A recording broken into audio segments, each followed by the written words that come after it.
Il-pożizzjoni tal-Partit Nazzjonalista dwar Franco Debono tibqa' dik li hija u m'hijiex se tinbidel.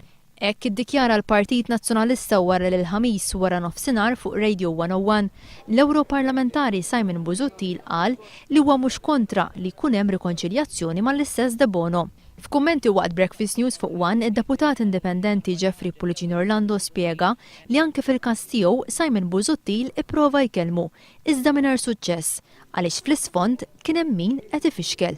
Naf li kien hemm attentat min naħa tiegħu biex ikun hemm ċertu issues li ikunu ironed out bejni u bejn l-amministrazzjoni tal-partit u ma rnexxilux. Pullicino Orlando qal li l-iżviluppi tal-aħħar sigħat jikkonfermaw li l-Partit Nazzjonalista għadu hijacked minn Richard Cachia Caruana u Austin Gatt.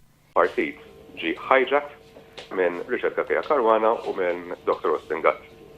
Is-stil ta' politika tagħhom jiena assolutament mhux jiena biss anke diversi individwi oħra ma nistgħux nassoċjaw ruħna magħha u għalhekk waslu għall-partit fiex fil-fatt wasal. Cachia Caruana u Gatt ma jridu ebda rikonċiljazzjoni ma' Franco Debono, isostni Pullicino Orlando. Preżentement huwa ċar li Richard Cachia Caruana u Austin Gatt mhuwiex parti mill-pjan tagħhom li xi mod ieħor iwasslu għal xi forma ta' rikonċiljazzjoni ma' Dr. Franco Debono. Iridu konfrontazzjoni.